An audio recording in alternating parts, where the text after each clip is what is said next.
প্রতিটা মেয়ের উচিত নিজ নিজ জায়গা থেকে স্বাবলম্বী হওয়া, এটা আমি মনে করি। এখন প্রতিটা মেয়ে মনে করে কিনা জানি না, কিন্তু আমি মনে করি যে প্রতিটা মেয়ের একদম নিজের পায়ে দাঁড়ানোটা অনেক বেশি দরকার। সব সময় যে বাবার কাছ থেকে টাকা নিতে হবে, স্বামীর কাছ থেকে টাকা নিতে হবে, ভাইয়ের কাছ থেকে টাকা নিতে হবে, সন্তানদের কাছ থেকে বৃদ্ধ বয়সে টাকা নিতে হবে, এটা না করে নিজেদের পায়ে দাঁড়ানোটা অনেক উচিত। এতে করে মেয়েদের সম্মানটা সবাই খুব ভালোভাবে দিতে জানে, মেয়েদেরকে তখন সবাই সব দিক থেকে সম্মান করবে।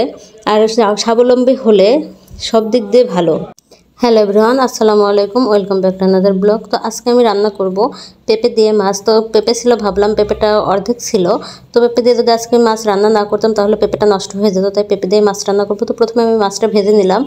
তো মাছ ভাজা শেষে এখন আমি কড়াইতে পেঁয়াজ দিয়ে দিছি। আর আজকে আমি একদম সিম্পলভাবে রান্না করব, কারণ আমার ঘরে আদা রসুন বাটাও শেষ হয়ে গেছে, জিরা গুঁড়াও শেষ হয়ে গেছে।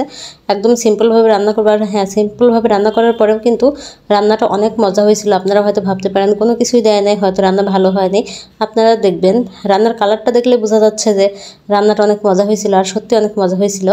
তো এখন আমি মশলাগুলো কষিয়ে নেবো। মানে মশলার মধ্যে এখানে হলুদের গুঁড়া, মরিচের গুঁড়া, ধনিয়া গুঁড়া, লবণ আর একটু জিরা, এগুলো দেওয়া হয়েছে।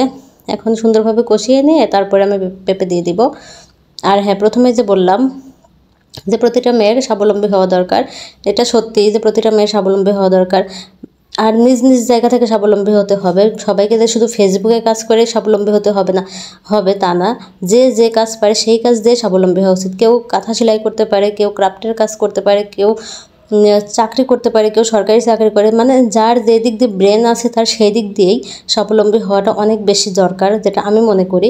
সব মেয়ে মনে করে কিনা জানি না, অনেক মেয়ে আছে যারা কোনো কিছু করতেছে না, কোনো কাজ করতেছে না, তারা শুধু চায় যে আমরা বিয়ে হয়ে গেছে, শুধু সংসার করব, রান্নাবাড়া করব, স্বামী সন্তান নিয়ে থাকবো, এটাই তারা। মানে তাদের কোনো রকম আগ্রহ নেই অন্য কাজ করার। কিন্তু যাদের আগ্রহ আছে তাদের উচিত কাজ করার। মানে আমার যেমন আগ্রহ আছে যে না, আমাকে নিজের পায়ে দাঁড়াতে হবে, প্রতিষ্ঠিত হতেই হবে। আমার মতো অনেক আপুরা আছে যাদেরও ইচ্ছা আছে যে সবসময় স্বামীর কাছ থেকে টাকা চাওয়া, স্বামীর কাছ থেকে টাকা না চাইলে বাবার কাছ থেকে চাওয়া। একটা মেয়ের বিয়ে হয়ে যাওয়ার পর বাবার কাছ থেকে হাত পেতে টাকা চাওয়াটা খুব কষ্টদায়ক। আবার সেই মেয়েটাই যখন বৃদ্ধ হয়ে যাবে, মা হবে, বৃদ্ধ হবে, তখন দেখা যাবে সন্তানের কাছ থেকে টাকা চাওয়া, তখন অন্য আরেকটা খুবই খারাপ বিষয়।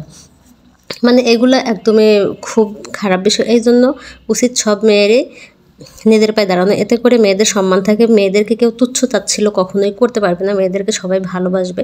তাই নিজের সম্মানটা বজায় রাখতে গেলে সবারই ঘরে বসে কাজ করা উচিত। ঘরে বসে এমন কিছু করা উচিত যেন আমরাই যেন স্বামীর বিপদে বা মা বাবার বিপদে পাশে দাঁড়াতে পারি, এভাবে নিজেকে গড়ে তোলা উচিত। তো কথা বলতে বলতে আমার রান্নাবাড়া শেষ হয়ে গেছে।